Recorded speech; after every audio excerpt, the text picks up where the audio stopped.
Home guard সে আবার lottery চোর। দেখুন সেই ছবি। লটারি চুরি করতে গিয়ে ধরা পড়লেন হোমগার্ড। বীরভূমে সিউড়ি বাসস্ট্যান্ড এলাকার ঘটনা। 15 দিনে 5,000 টাকার লটারি চুরি। সিসি ক্যামেরায় বন্দি হোমগার্ডের কীর্তি।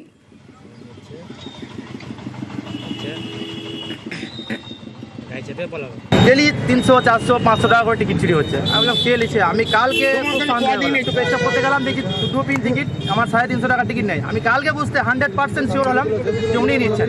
মোবাইলটা রেখে ভিডিও ক্যামেরা করেছি, ভিডিও করে দেখে টিকিটটা ভরে নিয়ে উনি পালাচ্ছেন। তখন ধরলাম, ওনাকে ধরে আমি বললাম পয়সা দেন, মানে আমার যা টিকিট চুরি হচ্ছে আমি কোনো কিছু মারধর করিনি। আমার যত আজকে 15 দিন থেকে টিকিট চুরি হচ্ছে, আমাকে 5,000 টাকা বা 10,000 টাকা আমার দাবি আছে।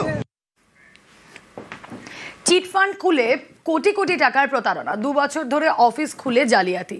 হুগলির চুঁচুড়ার খাদিনা মোড়ের ঘটনা। ট্রেডিংয়ে অল্প সময় বেশি মুনাফার ফাঁদ। মাসে 4 থেকে 12% সুদের প্রতিশ্রুতি। ফাঁদে পা দিয়ে সর্বশান্ত বহু মানুষ। প্রতারিত হুগলি, বর্ধমান সহ বিভিন্ন জেলার বাসিন্দা। অফিসে তালা ঝুলিয়ে চম্পট অভিযুক্তদের ছবি সহ ব্যানার লাগালেন প্রতারিতরা। সংস্থার কর্ণধারের বিরুদ্ধে থানায় অভিযোগ। এরা হচ্ছে গিয়ে হেলথের পাশাপাশি পিছনে হচ্ছে ইনভেস্টমেন্টের কাজবাজ করতো। প্রথম আমাদেরকে সে বলা হতো যে 1 লাখ টাকা লাগালে 4,000 টাকা পাওয়া যাবে, মানে মান্থলি 4% করে পাওয়া যাবে। প্রথম একটা বছর ঠিকঠাকভাবে আমাদেরকে পেমেন্ট দিয়েছে। এর পাশাপাশি বলতো যে ফরেক্সে আমরা নতুন করে ইনভেস্ট শুরু করছি। যখন ফরেক্সে ইনভেস্ট করে তখন বলা যে পার্সেন্টেজটা এখন 4% না, অফারে তোমাদেরকে 12% দেওয়া হবে। 2,25,00,000 মতো আমাদের টোটাল ইনভেস্টমেন্ট হয়েছে বারাসাত থেকে। তারা প্রথম 2 মাস করে 12% পেয়েছিল টাকা। ফেব্রুয়ারিতে 6% দিয়েছে। তারপর থেকে পুরোপুরি স্টপ।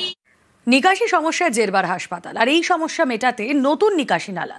আলিপুরদুয়ার সদর হাসপাতালে নতুন নিকাশি ব্যবস্থার কাজ শুরু। স্বাস্থ্য দপ্তরের বরাদ্দ করা প্রায় 2 কোটি টাকায় কাজ শুরু করেছে পূর্ত দপ্তর।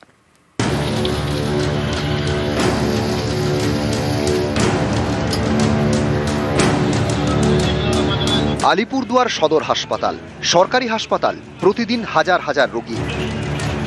এই হাসপাতালের মাথা ব্যথা নিকাশি ব্যবস্থা। নালার জল উপচে হাসপাতাল চত্বরে, পচা গন্ধ। বর্ষায় দুর্ভোগ আরো বাড়ে। এই সমস্যা সমাধানের জন্য হাসপাতাল চত্বরে নতুন নিকাশি নালা। বুধবার থেকে কাজ শুরু করেছে পূর্ত দপ্তর। 1 মাসের মধ্যে কাজ শেষ করার টার্গেট। বর্ষাকালে একেবারে নরককুণ্ডে পরিণত হয় হাসপাতাল। এটা দীর্ঘদিনের একটা কিন্তু খুব সমস্যা। এই কাজটা দীর্ঘদিন পরে হচ্ছে জেনে খুব ভালো লাগলো। পুরো ড্রেনেজ সিস্টেমটা ঠিকঠাক করার জন্য প্রায় 2 কোটি টাকা স্যাংশন হয়েছে।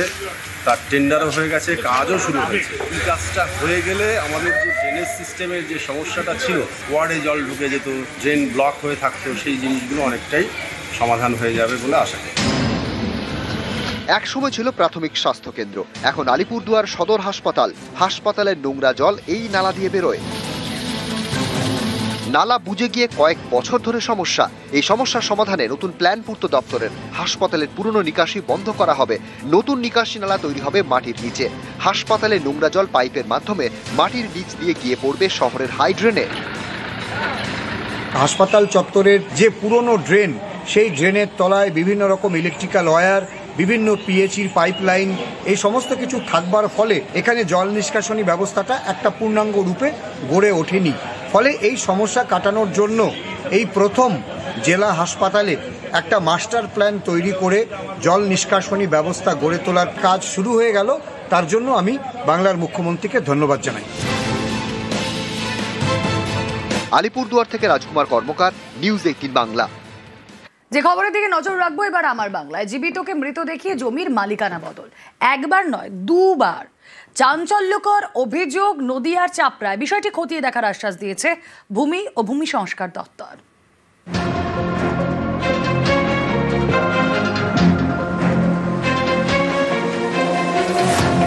নদিয়ার চাপড়ার মহেশনগর। এখানকার বাসিন্দা আবু বক্কর শেখ পাট্টা হিসেবে পাওয়া 1.5 কাঠা জমির উপর তৈরি করেন বাড়ি।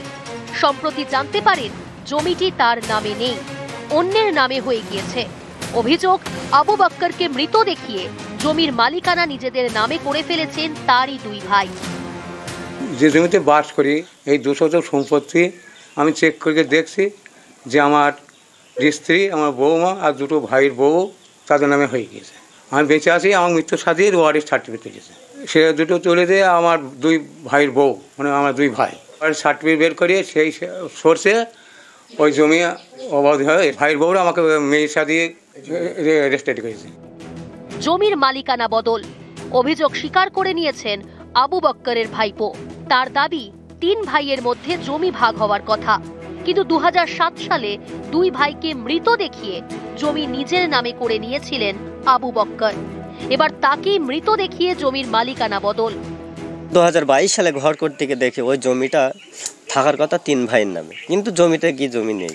কিন্তু আমরা ওখানে জমি দিয়েছি আমার ছোট দাদুকে, সেখানে গিয়ে জমি বলছে জমি যদি না দিস আমরা তোদের জমি দেবো না। এছাড়া আমাদের কোনো রাস্তা ছিল না, বাধ্য হয়ে আমরা এই রাস্তায় আমরা রেকর্ডটা ওনাকে মৃত বলে রেকর্ডটা কাটতে আমরা বাধ্য হয়েছি। অনেকের প্রশ্ন, একটা জমির মালিকানা কি এভাবে বদল করা যায়? সেটাও আবার একবার নয় 2 বার। তাহলে ভূমি দপ্তরের নজরদারি কোথায়? তার থেকে এসেছে, আমরা এখানে একটা স্পেশাল আমাদের টিম বানিয়ে ইনভেস্টিগেশনটা শুরু করেছি। আমরা ভালো করে তদন্ত করার পরে যেগুলো দোষী পাওয়া যাবে আমরা নির্দিষ্ট অ্যাকশন নেব, প্লাস এদের খাতিয়ানটা যেটা কাটা হয়েছে ওটা আবার রিস্টোর করা হবে। চাপড়া থেকে সমীর রুদ্র, নিউজ 18 বাংলা। বেআইনিভাবে বিক্রি করে দেওয়া হয়েছে স্কুলের জমি। পটাশপুরে চাঞ্চল্যকর অভিযোগ প্রধান শিক্ষকের বিরুদ্ধে, তিনি মানতে নারাজ। উল্টে অভিযোগের আঙুল তুলেছেন স্কুল পরিচালন সমিতির দিকে।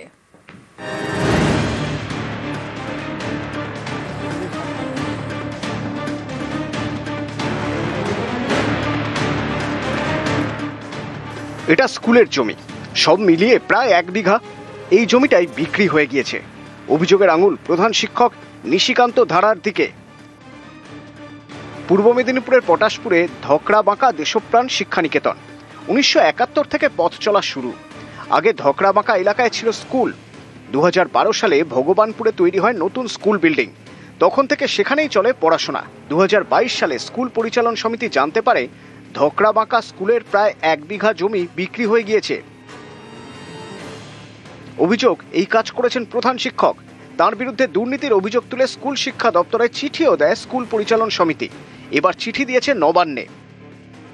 বিদ্যালয়ের প্রধান শিক্ষকের সীমাহীন দুর্নীতি, বিদ্যালয়ের সম্পত্তি অবৈধভাবে বিক্রি, অর্থ আত্মসাৎ সংক্রান্ত এবং তদন্তের অনিয়ম পরিচালন সমিতিকে স্তব্ধ দেখানোর গোপন প্রতিকার। তার বিরুদ্ধে আমরা বিভিন্ন জায়গাতে অভিযোগ জানিয়েছি। উনি গোপন চক্রান্ত করে তার দুর্নীতিকে বাড়িয়ে তুলেছেন। আমরা বিভিন্ন শিক্ষা দপ্তরে অভিযোগ জানিয়েছি। নিরপেক্ষ এবং উচ্চস্তরীয় তদন্ত অবিলম্বে গঠন করে তার শাস্তির দাবি জানাচ্ছি। স্কুলের জমি বিক্রির অভিযোগ মানতে নারাজ প্রধান শিক্ষক। তিনি পাল্টা অভিযোগ তুলেছেন স্কুল পরিচালন সমিতির বিরুদ্ধে। অভিযোগটা করেছেন, এই অভিযোগ সম্পূর্ণ মিথ্যে। তদন্তের দিনও উনি উপস্থিত থাকেন এবং তদন্তে সম্পূর্ণ অসহযোগিতা করেছেন। আমি জায়গা বিক্রি করার কি জায়গা? স্কুলের জায়গা কোনো প্রধান শিক্ষক কি বিক্রি করতে পারেন? তার পরিচালন সমিতি আলোচনা সাপেক্ষে যদি তার প্রয়োজন থাকে নিশ্চয়ই বিক্রি করবেন। জায়গা বিগত অনেকদিন আগে বিক্রি হয়েছে। উনি উদ্দেশ্য প্রণোদিতভাবে বিদ্যালয়ের প্রধান শিক্ষক এবং সমস্ত শিক্ষককে হ্যারাস করার চেষ্টা করছেন। পটাশপুর থেকে পঙ্কজ দাশরথী, নিউজ 18 বাংলা।